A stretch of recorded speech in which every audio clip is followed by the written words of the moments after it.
C'est bientôt le chaos alimentaire en Afrique. Comment réagissent nos chefs d'État africains? Comment réagit la population africaine? Comment est-ce que nous allons faire face à ce chaos qui est en train de faire face en Afrique? Quelles sont les stratégies que nos chefs d'État mettent en place? Quelles sont les stratégies que la population met en place? Comment est-ce qu'on fera face à cette grosse crise alimentaire qui est en train de s'annoncer, qui est en train de vouloir frapper l'Afrique? Tout récemment, on a vu la stratégie que les différents chefs d'État africains ont mis en place. Ils ont sous l'égide du président, c'est-à-dire Macky Sall, puisque c'est lui le président en exercice de l'Union africaine. La stratégie qu'ils ont mis en place, c'était d'aller voir Poutine, Vladimir Poutine, c'est-à-dire que le président russe, enfin, c'est-à-dire que de le supplier qu'il nous accorde le blé. Parce que vous savez que nous sommes dépendants aujourd'hui des céréales de blé, dépendants sur le plan de la consommation, dépendants sur le plan de l'élevage aussi. Donc voilà la stratégie qui a été mise en place. Pour nous en tant qu'Africains, en tout cas, moi, ma lecture de cela, c'est quoi? Ma lecture de ça, c'est que, une fois de plus, on va se faire humilier parce que derrière ça, Poutine a dit non. Poutine a émis son veto. Poutine a refusé en faisant comprendre à Macky Sall comme quoi il fallait qu'il aille aussi voir les Occidentaux, afin que les Occidentaux puissent lever, c'est-à-dire que leurs sanctions. Vous voyez encore, c'est une énième humiliation. La question que je pose ici, est-ce que ce sont des terres arabes qui manquent en Afrique? Nous avons des kilomètres et des kilomètres de terres arabes. Pourquoi est-ce que les chefs d'État africains ne peuvent pas s'asseoir, faire un think tank, afin de pouvoir faire une vraie révolution verte, faire des réformes agraires, allouer que des budgets comme ça, colossaux sur le plan de l'agriculture et même sur le plan de l'élevage? Aujourd'hui, avec cette crise qui se passe en Ukraine, fort est de constater qu'on ne parle pas des vies humaines qui tombent par les bombardements de canons, par les tirs des rafales. Mais ce qui vient ravir la vedette aujourd'hui, c'est l'alimentation. On est en train, aujourd'hui, cette crise ukrainienne est en train de mettre en lumière un acteur majeur qui est l'alimentation, qui est la nourriture. On ne nous parle plus de guerre, mais on parle plutôt cette fois-ci de guerre alimentaire. C'est ce qui est en train de branler aujourd'hui le monde. Poutine tient le monde, quand je dis le monde, l'Occident, l'Afrique, par l'alimentaire, par les céréales, par son huile, par ses ressources, par son énergie.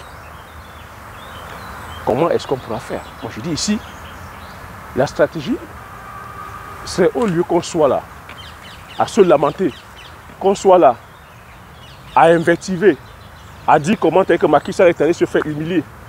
Parce que Macky Sall, il va au nom des Africains. C'est l'Afrique qui est humiliée, c'est les Africains qui sont humiliés. Comment est-ce que sur le plan continental, nos chefs d'État devraient réfléchir? Moi je pense qu'on devrait faire un think tank aujourd'hui, réfléchir sur le modèle agricole, notre modèle agricole.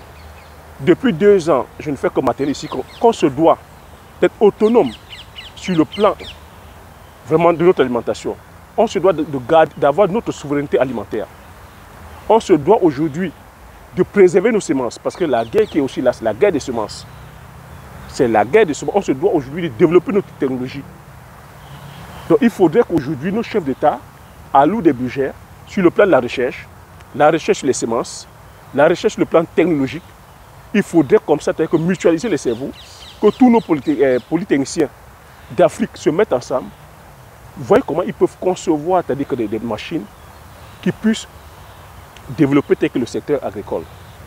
Aujourd'hui, je tiens à rappeler que on n'est pas, voilà, l'Afrique ne souffre pas tant sur le plan de la production parce que il faut déjà savoir que ce que nous produisons aujourd'hui, à l'heure actuelle, où l'agriculture n'est pas mécanisée, où il n'y a aucune technologie, on paie 50 à 60% des produits, des récoltes. On a comme ça des pains, en termes de perte post-récolte, 60% de nos matières. En termes de légumes, en termes de fruits, en termes de cultures vivrières. Parce que la plupart de ces cultures-là sont des cultures périssables. Donc nous les perdons. Donc il faudrait plutôt aujourd'hui mettre l'accent sur le plan de la transformation, sur le plan de la conservation. Donc il faudrait que nos polytechniciens se mettent au travail. Pour cela, il faudrait que les politiciens aussi, il faudrait une vraie volonté politique. En sorte qu'on puisse travailler ensemble, que nos polytechniciens d'Afrique se mettent ensemble, mutualisent leurs cerveaux, conçoivent des machines aujourd'hui ou des outils qui puissent rallonger la durée de vie de nos cultures. Donc on se doit aujourd'hui de passer plutôt à la phase de transformation de l'industrie. Aujourd'hui nous produisons, mais nous ne savons pas transformer. Vous vous rendez compte, 50% de ce que nous produisons va à la poubelle. Donc imaginez donc maintenant si on passe à la phase industrielle en mécanisant. Donc il ne faudrait pas combler les étapes. Si on va aujourd'hui mécaniser alors qu'on ne sait pas transformer, c'est encore du gâchis total. Et c'est ça une autre dépendance. Parce qu'il faut comprendre que nous ne sommes pas libres. Lorsqu'on veut aller passer à la phase de mécanisation, il faudrait se poser la question cette fois-ci, qui conçoit ces machines-là? Si on va maintenant passer à la phase industrielle, qui conçoit les machines? Parce qu'on ira encore, c'est une autre forme de dépendance. Je ne suis pas en train de dire qu'il ne faut pas être dépendant. Aujourd'hui, le monde, nous sommes interdépendants. Donc il faudrait aussi qu'on ait des leviers sur lesquels on pèse. Aujourd'hui, l'Afrique ne pèse sur aucun des leviers. Sur le plan de la science, on ne pèse pas. Sur le plan de la technologie, on ne pèse pas. Sur le plan industriel, on ne pèse pas. Sur le plan de la recherche, nous ne sommes pas là. Sur le plan industriel, nous ne sommes pas là.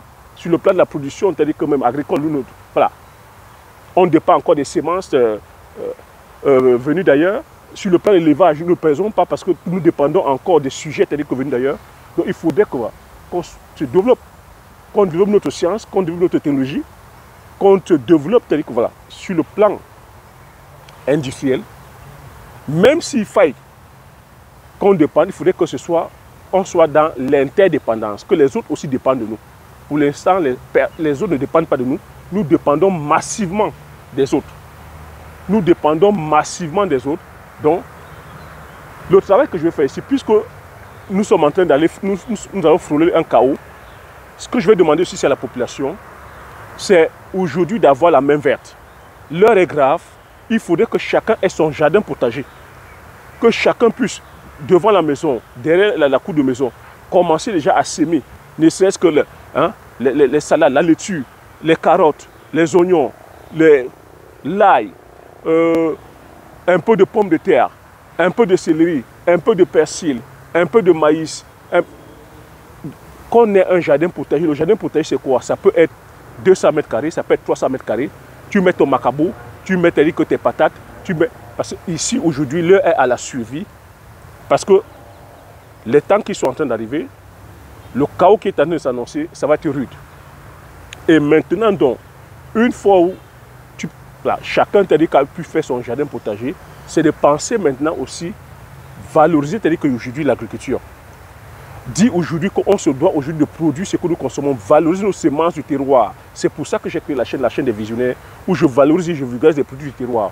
C'est la patate, c'est le macabo, c'est l'igname, c'est le manioc, c'est les pommes de terre, c'est le plantain, c'est la banane, c'est le niébé, c'est le sorgho, c'est le mil, ce sont nos arachides, c'est je dis tous les produits du terroir africain, on se doit de les valoriser et de chérir les semences paysannes.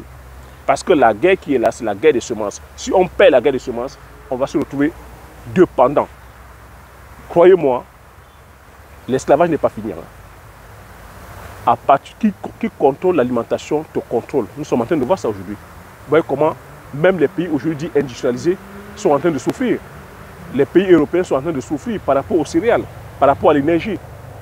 Mais eux, ils ont mis leur stratégie en place afin de pouvoir, c'est-à-dire se libérer de la dépendance des céréales russes, se libérer de l'énergie russe. Que font les Africains? Que font les Africains? Donc, ce plaidoyer, c'est de se dire on ne doit pas tout simplement rester dans la lamentation à incriminer les politiciens. Une fois on a compris que les politiciens sont défaillants, qu'est-ce qu'on fait? C'est à nous, partis civils, c'est à la population aussi maintenant de se mettre au travail. Arrêtons que, voilà, de blablater, arrêtons de s'indigner, arrêtons que, voilà, de jeter la faute aux politiciens. La question à se poser maintenant, qu'est-ce que moi je fais à mon niveau afin de limiter la casse? Qu'est-ce que je fais à mon niveau afin de limiter l'humiliation que l'Afrique est en train de prendre vis-à-vis que sur le plan alimentaire? Qu'est-ce que je fais à mon petit niveau? Est-ce que je suis en train de planter déjà comme ça, c'est-à-dire que des céréales, le maïs? Est-ce que je suis en train de planter le sorgho, de semer le sorgho? Est-ce que je suis en train de semer, je veux dire, le mil? Est-ce que je suis en train de faire mon champ de manioc? Est-ce que je suis en train de faire mon champ de patates? Même à faible niveau, même à un petit niveau, ne serait-ce que pour aider, c'est-à-dire que la consommation, c'est-à-dire que familiale, ne serait-ce que pour aider, c'est-à-dire que la communauté. On commence petit. L'agriculture a dit ceci que ne pensez pas que c'est, je vous ai dit, c'est des superficies. On commence petit. Tu peux commencer avec 1 hectare, mais avec pour objectif déterminé sur 100 hectares. 1 hectare va te produire des boutures pour 10 hectares. 10 hectares vont te produire des boutures pour 50 hectares. 50 hectares vont te produire des boutures pour plus de 150 hectares. C'est ça l'avantage de l'agriculture. L'élevage, pareil. Tu commences avec tes 10 poules de village. Tes 10 poules de village vont te donner au bout de 3 ans, 5 ans, je t'ai dit, plus de 2000 ou 3000 poules. C'est de se visualiser, c'est d'avoir un objectif. Quel est l'objectif que tu veux faire? C'est sur le plan alimentaire, ben, tu te cantonnes sur le plan alimentaire. Si c'est sur le plan commercial, tu commences avec 1 hectare. Il ne faut pas se fier et dire que ben, ce n'est pas avec 1 hectare qu'on va, mais c'est quel est l'objectif que tu as derrière?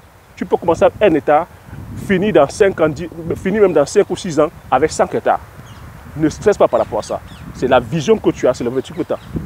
Il faudrait qu'on se mette aujourd'hui, c'est ça qu'il faudrait qu'on se mattelle, qu'on quitte la lamentation, qu'on quitte là à chaque fois, je sais pas moi, à pleurnicher ou à blablater. C'est de prendre les choses en main, c'est de se dire l'Afrique ne pourra que se développer par nous-mêmes. Voilà. Voilà ce que je voulais partager sur cette vidéo. J'espère que tu as aimé, j'espère que tu as appris quelque chose. Voilà, moi, à chaque fois où je vais dire, j'ai un petit moment, je pousse, on se doit aujourd'hui de réfléchir, d'être plutôt dans l'action. Ce n'est pas aux autres de venir développer tel que voilà, nous nourrir, ce n'est pas aux autres de venir comme ça trouver les solutions à nos problèmes, c'est à nous de trouver les solutions, c'est à nous de nous sortir dans, je veux dire, les challenges sur lesquels nous sommes. Aujourd'hui, les relations, c'est quoi? Les relations, c'est les intérêts. Hein? Il n'y a pas d'amitié, ce ne sont que des intérêts. Donc, aujourd'hui, c'est à nous aussi de choisir nos partenaires par rapport aussi à nos intérêts. Ce n'est pas une question d'affinité, ce n'est pas une question de dire que je t'aime, il n'y a pas d'amour là-dessus. Ce ne sont que des intérêts. Donc, à nous aujourd'hui aussi, à tirer notre épingle de jeu, à choisir nos partenaires, à pouvoir aussi dépendre de nos ressources. Voilà. Voilà ce que j'ai à partager. Dites-moi dans les commentaires ce que vous pensez de ce que je suis en train de dire. Donnez-moi votre avis. Abonnez-vous si ce n'est pas encore abonné. Partagez massivement la vidéo autour de vous. En fait, que vous soyez comme ça plusieurs à être informés de ces idées-là. Comme j'ai coutume à dire, l'information c'est la connaissance c'est la richesse. Une fois on a ces informations, on applique ces stratégies et on passe à l'action massivement afin d'impacter sa vie et impacter la vie de tous ceux qui vous entourent. Je vous dis merci, aux prochaines vidéos. Ciao.